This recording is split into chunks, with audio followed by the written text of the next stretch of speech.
Hi, I'm Bran, and I love animated Christmas movies from the UK. I'm Dan, and I despise animated Christmas movies from the UK.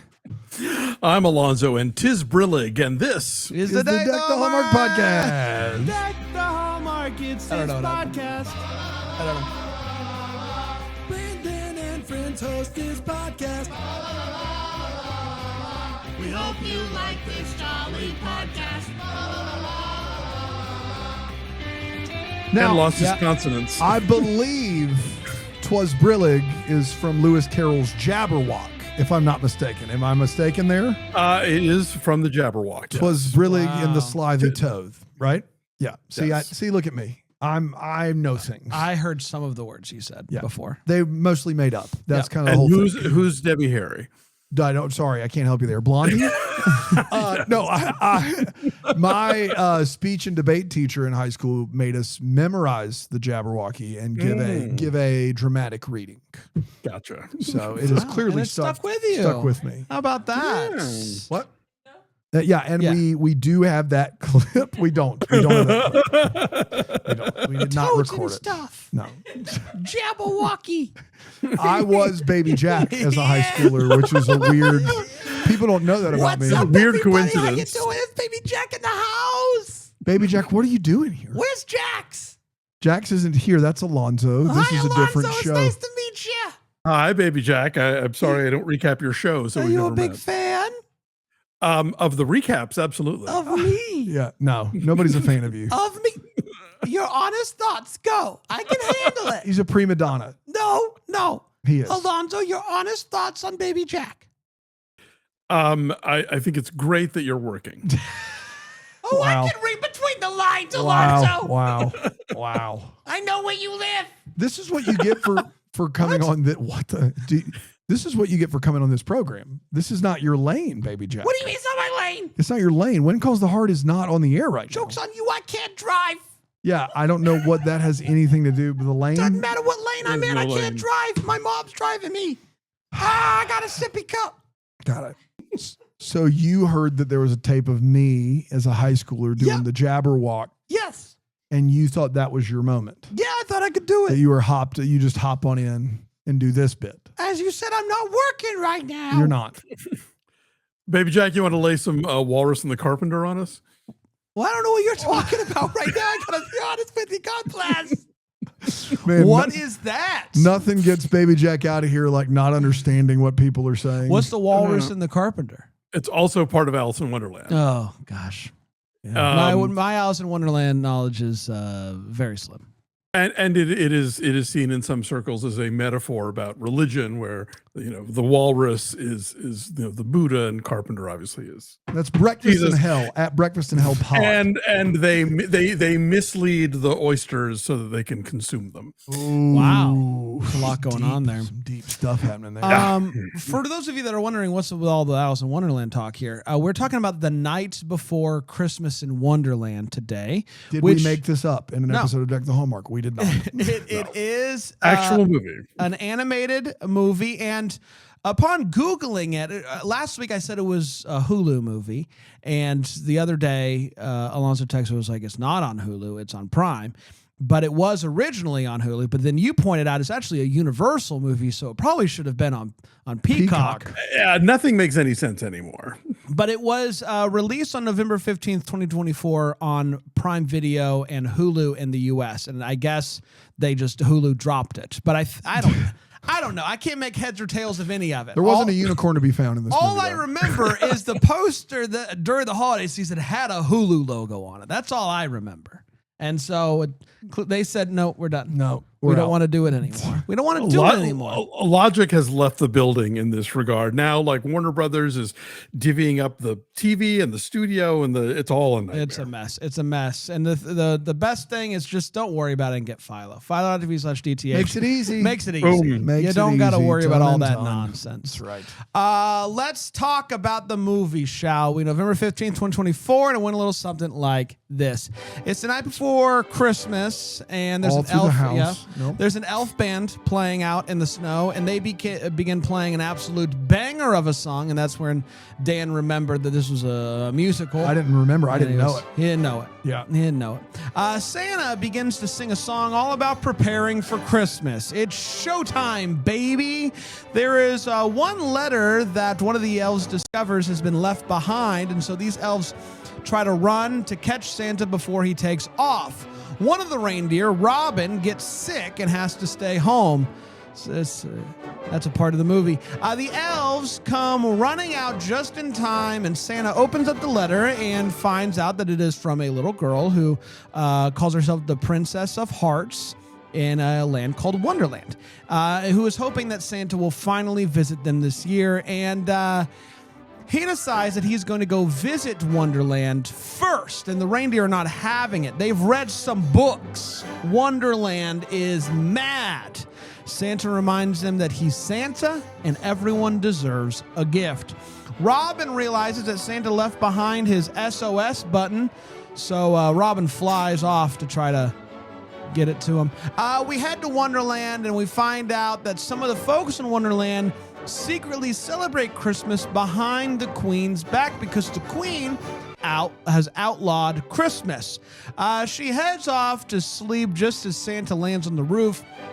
Her cat hears some commotion on the roof and won't stand for it, so they go in an invisible mode, as cats do, sneak downstairs, knocks over a lamp to wake the Queen up. She comes downstairs and sees Santa and quickly says, "Off with his head." He runs off, and she falls out a window. Santa tries to find the princess, who he assumes must be somewhere in this house, but ends up opening a door, which causes him to fall through the door, and he goes down, and then he's in a maze. It's mad out there, everybody. It's mad. He discovers a girl named Alice who is there, and she's giant. She's been eating some apple shrooms. Causes you to go giant. I mean, stop me if you've heard this before. Luckily, she's given a potion which shrinks her back to regular size. They go to enjoy some tea and treats with the Mad Hatter, but the Queen isn't too far behind. We find out that the Queen is the one who actually tried to send this letter back when she was a kid, but the White Rabbit goofed on getting to the mailbox in time, and also some of the address was smudged. And so since Santa never came to Wonderland, she began to hate Christmas. It catches up with Santa finally, and she catches up with Santa finally, and he is put on trial. And it's in this trial that the Queen finds out that Saint Nick had only just now discovered her letter. Via song, we find out that she really wanted a Bandersnatch, which, for the record, is the best song on the special, so do with that what you will. It's a great song. She gives it some thought and decides to give Saint Nick one last chance to give her the Bandersnatch that she's always wanted.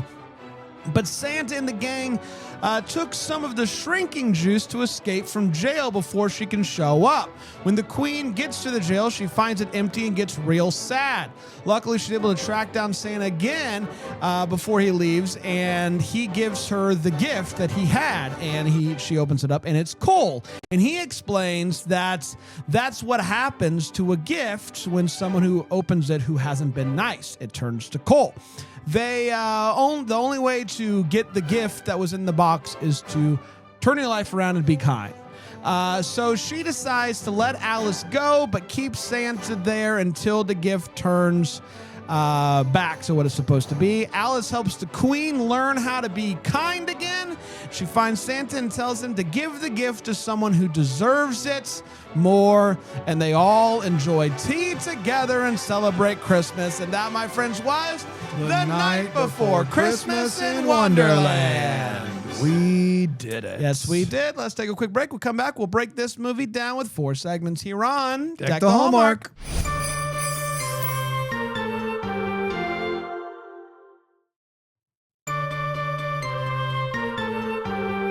Hi, everybody. Welcome back. We're talking about The Night Before Christmas in Wonderland today. Animated, musical, British. What's not to love? Let's share our thoughts on this movie. We're going to start with a hot take. It's where we talk exactly how we felt about this movie. We're not going to hold back. Not going to do it? Good. No holding back. Alonso? There was a lot of pushback. You in promise? I promise. Okay, let's start with you. What'd you think? Night Before Christmas in Wonderland. This is a pleasant surprise. I went into this not having heard of it, didn't know it existed, and I think there's something about like below the radar animation where it could really go either way. Yep. It could either be this lovely little delectable surprise that you didn't know about, or just something that was buried by all involved. But this is actually pretty charming. I like the character design a lot. I think the animation itself is nicely handled. It's based on a kid's book, and I imagine that, like the kid's book, it is mostly, or a big chunk of it is in rhyming couplets, but they make that work.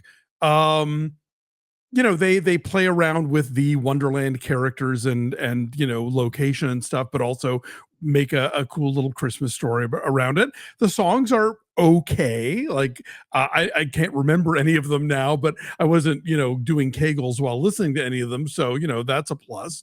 I forgot Gerard Butler was the Phantom of the Opera in movies. I was like, oh yeah, who knew he could sing? Oh, deep voice. That time he sang, yes. So yeah, I thought this was firmly okay. Yeah, it's nice. The animation is beautiful. It is a really beautiful movie to look at. Probably could have been shorter. Yeah. It could have been like a An hour long. An hour long. It could have been like an hour-long special, and I think it would have not only worked better for me, but also been a bit more accessible to kids who I think, thinking about my kids, who I actually almost showed them this movie last year, and they watched the trailer, and they're like, I don't know what's going on here. Yeah. So maybe they wouldn't have liked it, but I think there were times where this movie would have meandered, and they would have clocked out at a certain point. But if you cut back some of that fat, I think you would have had something really, really special. And I agree. I thought that the songs, a couple of them were real bangers. And if we're talking about animated musicals, is it better than the Urkel Christmas music? Yes. Yeah. Yeah. It If sure that's is. the bar, yes. It is better than the Urkel Christmas special music, and so do with that what you will. This is a really nice movie, and I wouldn't be opposed to watching it or having it on in the background again at some point during the holiday season. It's really, at the very least, visually beautiful, and great Christmas vibes from it. So it's got that going for it. Dano? Yeah, I mean, you could do worse, which I think is kind of what everyone's saying. I just. And I bet we will next week. You think so? We'll see. I'm not exactly sure who it's for. I to your point, Bran, I felt like my kids, I don't think that they don't really know the Alice in Wonderland story. And so I don't think my kids would be champing at the bit to really watch this movie every year. They'd probably give it one go because it was Christmas and they love Christmas movies. And so I guess it's for folks that really like Christmas and Alice in Wonderland together, but it is, I don't know. I feel like as a 43-minute special in a 60-minute television hour block, it would maybe work a little bit better. But I mean, at the top there, Emilia Clarke and Gerard Butler, they're both great. And then the Bandersnatch song, which is neither Christmas nor really very caroly, is definitely the best part of this movie. Just the craziness of that scene, that set piece in the middle is great, but it definitely meanders, and I'm fine not watching it again, but I also, for 80 total minutes with some really fun under the radar animation, I think you could do a lot worse. The problem is, and we have, but from an animation standpoint, we've got Urkel at one foul pole and that Christmas at another foul pole. And this is probably somewhere in left field for me. You know what I mean? It's fine. I think you've heard enough at this point. Please keep listening for the love of God and for our sake. But you've heard enough about this story. Move on. It's a musical, it's animated, it's got Gerard Butler, and it is a combination of a Christmas story and Alice in Wonderland.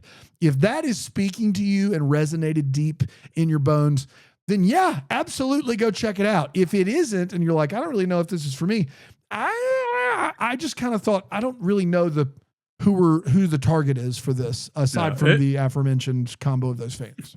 If your idea of a Christmas Carol is Lewis Carroll, the Christmas Lewis Carroll, you got it. Oh, that's good. That's good. Thank you. Now, Daniel, better or worse than Arthur Christmas for you? Oh, worse. I don't Okay. like Arthur Christmas for a number of reasons, but that movie has 2 or 3 moments in it that I think really work very well. So, Okay. but you guys have it in your top 10 all time is bonkers, but that movie is better than this movie for sure for me. It's time for our feels. It's where we talk about what this movie gave us feels. Go ahead, Alonso.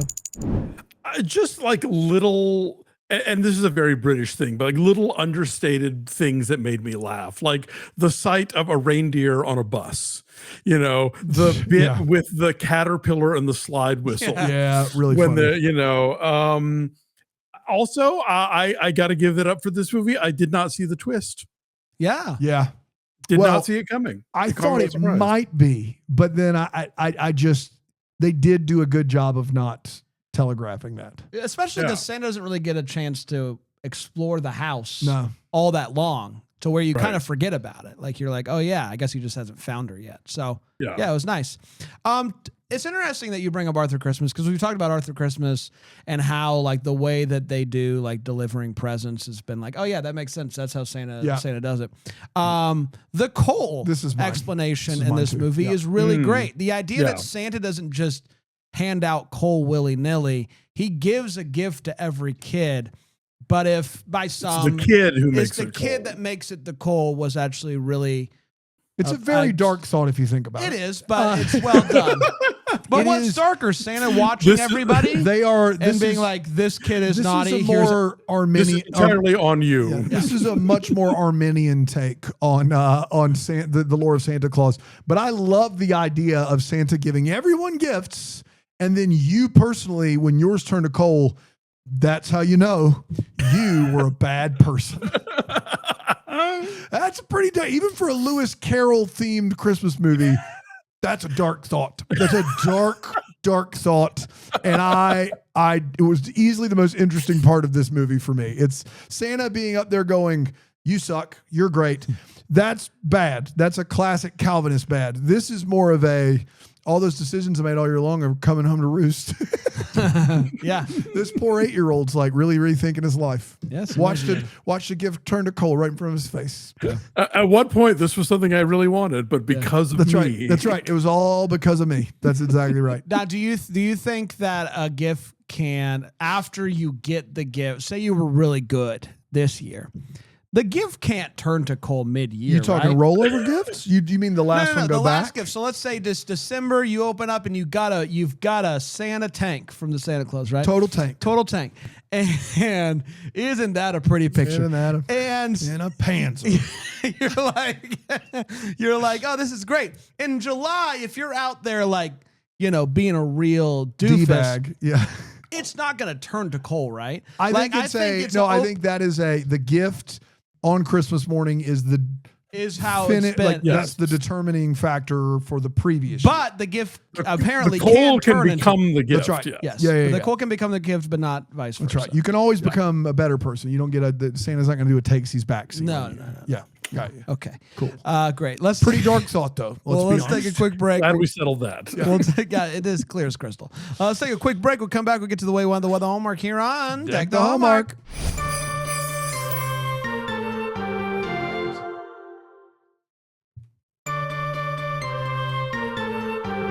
Hi, everybody. Welcome back. We're talking about Christmas in Wonderland. What's it called? The night before Christmas in Wonderland. By the way, Christmas in Wonderland, already a movie. Christmas in Wonderland. Christmas in Wonderland, already a movie. So Talking- they had that's why Talking we got about Christmas in Wonderland. the full title here. We're talking about The Christmas night before stuff. Christmas in Wonderland. I'm just remembering now how great Christmas Wonderland in Los Angeles was, and I wish they'd do it. The Christmas Land experience. Christmas Land Experience. Christmas Land Experience, that's what it was called. That Yeah, was the a best really time. great Yes. time. It's What a great time. Yes. Love those folks. Let's get to the way what is where we talk about what in this movie. Just go what. I'll start with you, Alonso. Well, I mean, look, we're dealing with Santa Magic and Lewis Carroll here, so there's we're not going to nail down a lot on Nope. the physical front. I will say this. The entire subplot about Robin the reindeer having to catch up with everybody else is to give Santa the emergency clicker button. But Which doesn't do all anything. the emergency clicker button does is summon the reindeer That's right. who are already with him. Correct. So what would Maybe it Robin accomplish? should have pressed the button. Useless button. Maybe Or Robin that. should have pressed it. Yeah, useless Well, button. I mean, Robin didn't know that they were in trouble, but like, what would that button have done for Santa in Wonderland except summon the people that were already there. also Right. It in didn't do Wonderland? anything. Yeah. But if all Robin wants to do is give the button back to him and you're sick, I'm pressing the button. Press the button. I'm not gonna go find you. If I know that Yeah. it's gonna bring you back to the button, I'm pressing the button. So what he does with that button is useless. It's utterly useless. 100%. It's a pointless button. Yeah. That's it. That's all I that's got. it. That's it for you. Them's the breaks. So Santa's a little full of himself, huh? Isn't he? Or that first that first number. All right, Santa. He's got people. He's got little elves that are like shining spotlights on him as he just ascends. It is really something. Is he worth it? You bet he is. Santa rules, but Santa's setting all this up. This is something that Santa in the off season gave us some thought. Was like, hey, what if the big night comes? This is my big number. And I know that it's just us here. It's not like we invite a crowd No. in. This is just is my big for number. us. Yeah. This is the thing for us. And we'll get Tommy and Timmy. You guys are on the spotlights. And we'll have you guys do the number. It'll be great.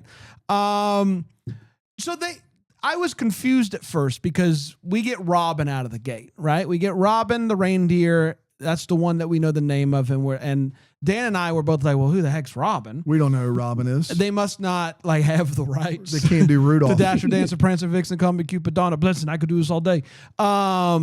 They do. All They those do. other ones are the all correct All the names. other ones are, but then there's Robin. Then there's Robin. And I don't like. Is that a British thing? Is that a Brit? Is Robin the Rudolph of the UK? And not that I know of, but I think that Rudolph is getting you into a very specific narrative here, whereas the other ones, having been established in A Visit from St. Nicholas, are universally considered, the reindeer. So we'll and go then Robin just to be Rudolph safe. is sort of an adjunct, Rudolph universe. is normally a bench player, but 1 year came up huge. It is huge. Came Yeah. up big. Yeah. And at some point in this movie, the folks of Wonderland are talking about how they can't celebrate Christmas and how we don't do that. And then they say this quote, if you even mention the C word, which is Christmas. And Can't do that. boy, howdy. All right, guys. Well, because the other C word Yeah. the British say all the time. That's right. Yeah, I yeah, know. yeah. I didn't know this. Yeah, it was. That's the C word. Really took me back. It took me aback there, and I because you're watching the cartoons, right? Yeah. We're having If you fun. even We're mention singing the the C song. word, that's If you right. even mentioned the C word, really threw me for a loop Guy there. Ritchie's The Night Before Christmas in I Wonderland. know. All right, Guy Ritchie. I love it. Dano. Saint Nick is still in his bathrobe on Christmas Eve night. Calling BS. Calling BS right now. He's prepping all day. I know the montage is him getting ready. I know that. You mean to tell me all the Santa lore I've seen my whole life, the prep for that big day starts before Thanksgiving. But in this particular iteration, he is in his bathrobe sipping coffee on Christmas, not in the morning. He says it's Christmas Eve night. What have you been doing all day, Nick? What have you been doing all day? Come on, man. Get your S word together. Just saying. Santa. Yeah, Yes, the Santa. course. Get your Get your Santa, Santa thing stuff together. That's right. How did Robin end up with the emergency button up his nostrils or in his mouth? Well, he doesn't have thumbs, so he was holding onto it in his mouth the whole time. And then He's swallowed carrying it. it in his mouth. He Why did he sneezes it out. Why Why is he holding it? He finds the button by sneezing it out. That's where I want to. What was it doing? No. It falls in the snow, and he Okay. sneezes, and the snow Oh, moves, snow and then blows. Okay, now we're getting somewhere. Got it. and then he can't hold it, so he's Yeah. holding it in his mouth the whole time. Yeah. And then this one is obviously not really a wait what because it just leads to the whole plot of the movie. But why is one reindeer going down the chimney with Santa? Why is that happening? You're just asking for trouble. Those are hooves, guys. There's not a lot of dexterity there. There's no opposable thumbs. A lot could go wrong, and a reindeer is insistent upon going down the chimney with Santa. If you want to tell me that there's an elf and an elf band that travels him around Fine, and comes on the fine. chimney, I get Yes. it. but a reindeer's a lot. 4 compers just out there trying to. It's too much. And best case scenario is you now have a reindeer in the house. Yeah, that's the best case scenario. Best case. It's a horse in a hospital. Exactly. And lastly, this is just me, and it's dumb. The queen's eyebrows were animated on top of her red hair, and it drove me nuts all movie. And I guess she's supposed to be different, but her eyebrows are on top. Everyone else's character, their eyebrows go behind their glasses or behind their hair. Her eyebrows are just sitting on top of her orange hair, and it drove me nuts all movie long. And I don't know why. I'm sure it was a creative decision they made, but it was not for me. It's a choice. It's a choice. I went with it. Yeah. That's right. It's time for What the Hallmarkers Were. You wonder what could have been. Maybe you have to get some clarity and questions that we still have. What are we still wondering about? I'll kick it over to you, Alonso. I mean, I think we get everything we need out of this story. I would say I would recommend, if you've never seen the Black Mirror episode Bandersnatch, which is the one where you get to choose what happens, seek it out and watch it. It's a lot of fun. There you have it. Okay. All right. Yeah, I can see how that's a What the Homework. Totally. Me too. Yeah. No, That's all I kept thinking about whenever she said Bandersnatch, Yeah, 100%. Yeah. Yeah, I guess I want to know, like, how far away are we to getting some of that growing and shrinking potion? Like, you think we'll ever see that? Think that's on the horizon? I don't know. I do know. It's Scientists not. are working around the clock. Do you think people were thinking this? We were going to have these in our pockets all the time? No. Dream big. If we never dreamt big and never said to ourselves, oh, maybe I can make the impossible possible, then nothing would happen ever. Nothing would happen ever. So maybe it's me. Maybe it's us. You mean to tell Brian, me? you in? I just want to make sure. Thumbs up from Brian. I just want to make sure I understand this correctly. If people didn't dream big, nothing would happen. Nothing would ever. happen. Nothing would happen ever. All of us would stay motionless. Maybe. It's a real Schrodinger's cat of dreams. Yes. We would nothing would advance, I guess I should say. Okay. Nothing. I forget the rule for this, Bram, but there's a thing about when they talk about things getting bigger, how the thing that everybody forgets when this happens in fiction is that every time that your size is squared, like by itself, your weight is to the third power. So like the larger you get, the heavier you get, until like people would just be immobile. Oh, they would be. That's the problem. But what about shrinkies? Yeah. Shrinkies, I don't know. I don't have the math. I need the numbers on shrinkies. I'm not opposed to shrinkies. For the life of me, just keep dreaming big so stuff still happens. Do you know what I mean? Like if you I beg you. And if you're a big dreamer out there, don't stop. Us doing anything depends upon it. That's right. We'll just fall to the floor. That's right. Yeah. Can't. Brand can't eat a Pop-Tart if you don't keep dreaming big. I can't do it. Nothing we can do about it. I dream big. Dream Luckily, big. someone did. Or nothing would ever happen. Pop-Tarts. That's right. You get it. They made the Pop-Tart. Seinfeld. Everybody. I'm digging real deep for my What the Hallmark here, and it is at the North Pole. There are clearly marked water cooler stations. Who's delivering those? That's fun. Who's there's a lot of water delivery companies out there. We had one for a while at one of our offices.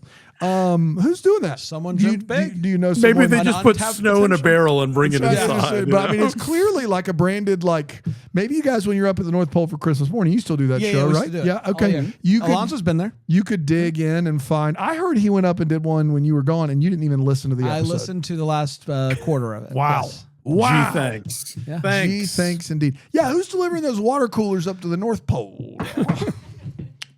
That's what I got. That's good. I like that. North Poland Springs. That's good. Yes. Yes. Nicely done. I love it. Just dream big, everybody. That's right. Next week, we are heading to the Roku for Jingle Bell Love. Let's not. Jingle Bell Love on Roku. Jingle Bell Love? It has at least one new kid in it, right? On the block, yeah. No. They had a bunch of hits. I don't know if you heard that. The Chinese food, have you heard? What? Makes me sick. Ugh. It doesn't. I love Chinese food. But I think it's fly when girls stop by for the summer. For the summer? You're married, brother. I know, it's weird. It's a weird thing to say out loud. We're going to be back next week with that. Until then, maybe the first to wish you a Merry Christmas. Deck the Hallmark's a Bramble Jam podcast is produced by Aaron Shea. For more information on Deck the Hallmark, you can go to deckthehallmark.com. For more information on the Deck the Hallmark family, you can go to bramblejamplus.com. Deck the Hallmark is presented by Philo TV. For a free trial of Philo, go to philo.tv/DTH.